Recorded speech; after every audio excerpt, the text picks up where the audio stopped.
दोस्तों, जो नरेंद्र मोदी सौगात देने के लिए, शिलान्यास करने के लिए, रैलियां करने के लिए, जनसभा करने के लिए, सड़कों पर हाथ हिलाने के लिए सबसे आगे रहते हैं, आखिरकार ऐसा क्या हुआ कि हरियाणा की नरेंद्र मोदी की रैली एकदम से कैंसिल कर दी गई? आखिरकार ऐसा क्या हुआ कि नरेंद्र मोदी को अपने हरियाणा के दौरे को आखिरी समय पर, जब पूरी भव्य स्वागत की तैयारियां हो गई, जब रैली की पूरी तमाम तैयारियां हो गई और पूरा अच्छे खासे इंतजाम किए गए, उसके बाद आखिरकार नरेंद्र मोदी ने अपनी रैली को कैंसिल क्यों किया, अपने दौरे को कैंसिल क्यों किया? ये सवाल अब लगातार तेजी से जो है दोस्तों अब बढ़ता जा रहा है कि आखिरकार 17 अक्टूबर को नरेंद्र मोदी को हरियाणा जाना था। हरियाणा के सोनीपत में नरेंद्र मोदी के स्वागत की तैयारी की गई थी। हरियाणा के सोनीपत में नरेंद्र मोदी के आगमन की ऐसी जोरदार तैयारियां की गई कि हरियाणा के मुख्यमंत्री भी लगातार जायजा लेने पहुंच रहे थे तैयारियों का। पर आखिरी समय में नरेंद्र मोदी ने अपने दौरे को कैंसिल कर दिया, वो रैली को कैंसिल कर दिया कि मोदी जी वहां नहीं पहुंचेंगे। अब कारण दोस्तों क्या बताया जा रहा है? जो कयास लगाए जा रहे हैं कि इसके पीछे की वजह सिर्फ और सिर्फ जो आईपीएस है, जिन्होंने अभी हरियाणा के आईपीएस रहे वाई पूरन कुमार, उनकी आत्महत्या के बाद लगातार दोस्तों बवाल मचा हुआ है, सियासी भूचाल आया हुआ है कि हरियाणा के आईपीएस ने कैसे आत्महत्या करी, और उसी को लेकर अब राजनीतिक भूचाल से लेकर तमाम जगहों पर अब सवाल खड़े होते हुए दिखाई दे रहे हैं। न सिर्फ अधिकारियों पे बल्कि सरकार पर सवाल खड़े होते दिखाई दे रहे हैं कि हरियाणा में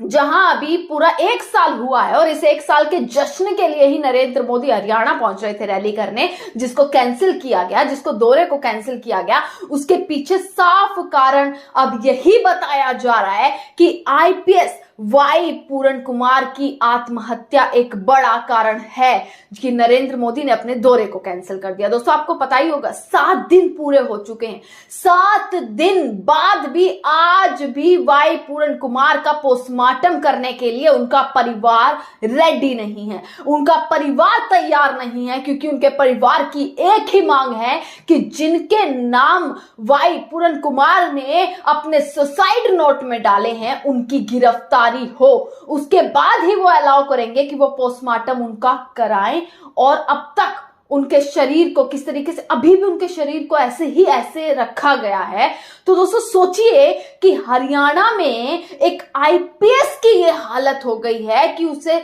आत्महत्या करनी पड़ गई। क्यों? क्योंकि वो एक दलित थे। उनकी पत्नी, जो वाई पूरन कुमार की पत्नी है दोस्तों, वो खुद एक आईएएस है। दोस्तों, आईपीएस बनना, आईएएस बनना, ये तमाम कितने लोगों का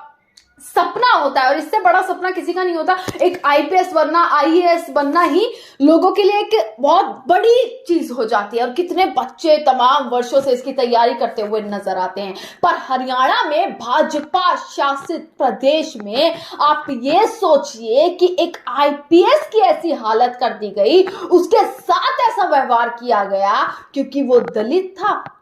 कि उससे सुसाइड करनी पड़ी, उससे आत्महत्या करनी पड़ गई। वो इस लेवल पर मजबूर हो गए कि उन्हें आत्महत्या करनी पड़ गई। कैसे उन्होंने, ये पूरा मामला दोस्तों 7 दिन पूरे हो चुके हैं और अब तक गिरफ्तारी नहीं हुई है, बल्कि खबरें एक के बाद एक निकल कर आ रही हैं कि जिस सुसाइड नोट में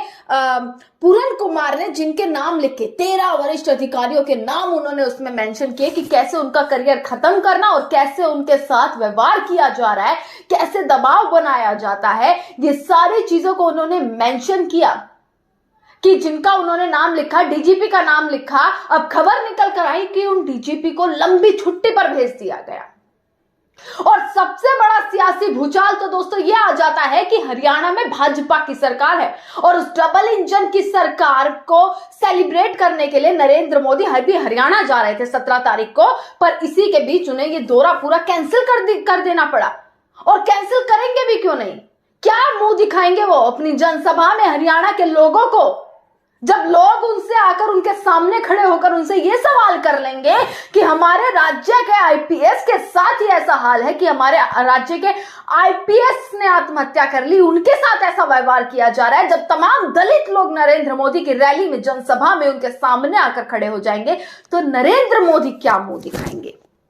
क्या यही एक वजह है कि नरेंद्र मोदी ने अपना दौरा एकदम से कैंसिल कर दिया? क्या यही एक वजह है कि नरेंद्र मोदी जो डबल इंजन की सरकार की दुहाई देने में लगे हैं, जो हरियाणा के मुख्यमंत्री नायब सिंह सैनी इतना सब होने के बाद भी दिल्ली नहीं पहुंच पा रहे हैं, क्या उनके जवाबों से बचने के लिए फिर सरकार देखिए डीजीपी को आपने लंबी छुट्टी पर भेज दिया, अपने दौरे को आप कैंसिल कर रहे हैं क्योंकि आप में वो हिम्मत ही नहीं कि आप जनसभा कर आपके सामने वो हरियाणा की जनता जब आपसे आईपीएस के सारे सवालों का जब आपसे जवाब मांगेगी तो आप क्या जवाब देंगे? दोस्तों, इसी के बीच तमाम बड़ी खबर निकल कर आ रही है और ये मामला अब केवल एक अधिकारियों का मामला नहीं रहा है। दोस्तों, ये मामला हर तरीके से जोड़ा जा सकता है, हर संबंध में इसको जोड़ा जा सकता है कि कैसे अधिकारियों के साथ, कैसे दलितों के साथ, कैसे अब वरिष्ठ अधिकारी और राजनीतिक चीजें भी अब इसमें दोस्तों अब शामिल होती जा रही हैं। अगर यही खबर, अगर यही चीज किसी अधिकारी, कोई कर्नाटक के अधिकारी, वेस्ट बंगाल के, पश्चिम बंगाल के, तेलंगाना, जहां पर अन्य सरकारें, अगर वहां पर ऐसी चीजें हो जाती तो अब तक सोचिए कि पूरा मीडिया बवाल मचा चुका होता, पूरा मीडिया सामने आकर खड़ा हो जाता, पूरी भाजपा सरकार के बैठा पूरा आईटी सेल इस चीज को बोलने में लग जाता कि देखिए कांग्रेस की सरकार, देखिए टीएमसी की सरकार, ये सारी चीजें जो है वो सामने आती। पर नहीं, अपने खुद के डबल इंजन वाले राज्य में कैसे ये घटना हुई और 7 दिन इस चीज को पूरे हो चुके हैं, अब तक कोई गिरफ्तारी नहीं हुई, जांच की जा रही है। और इस जांच के बीच आप खुद सोचिए कि नायब सिंह सैनी,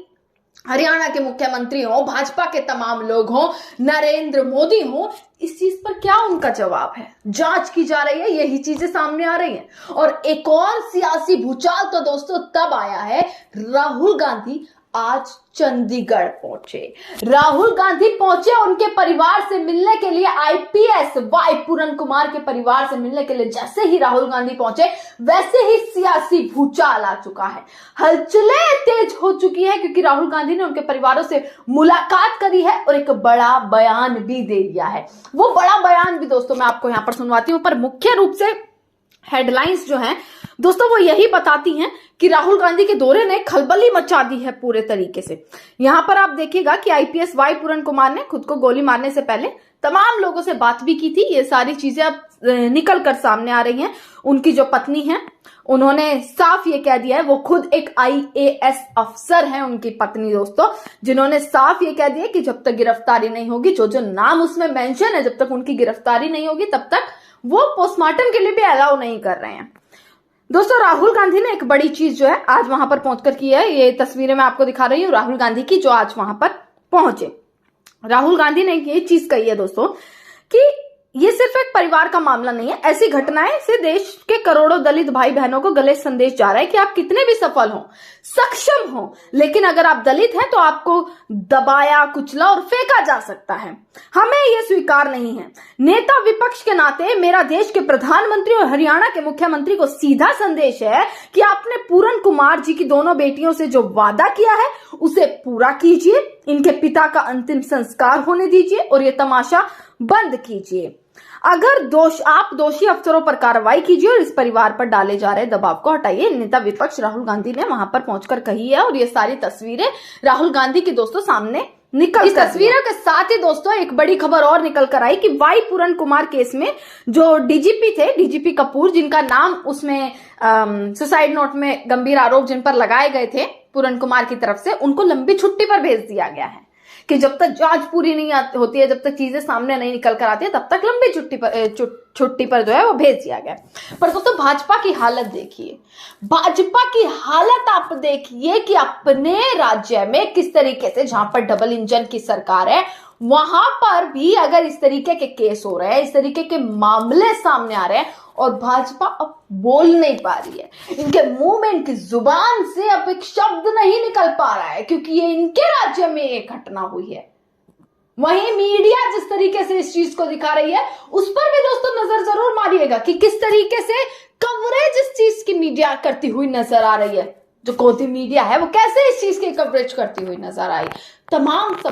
तमाम सवाल उठ रहे हैं कि अपने राज्य में अब इनकी ये हिम्मत नहीं है कि आप अपनी जनसभा, अपनी रैली कर सके, जिसकी इतनी भव्य तैयारियां की गई थी। क्यों? क्योंकि आपके राज्य में दलितों के साथ, आपके राज्य में किस तरीके से इस चीजों को, ऐसी घटनाएं जो है सामने आ रही है। आम जनता तो छोड़िए, एक IPS IAS के साथ ऐसी चीजें सामने आ रही है। तमाम खबरें आप तक पहुंचा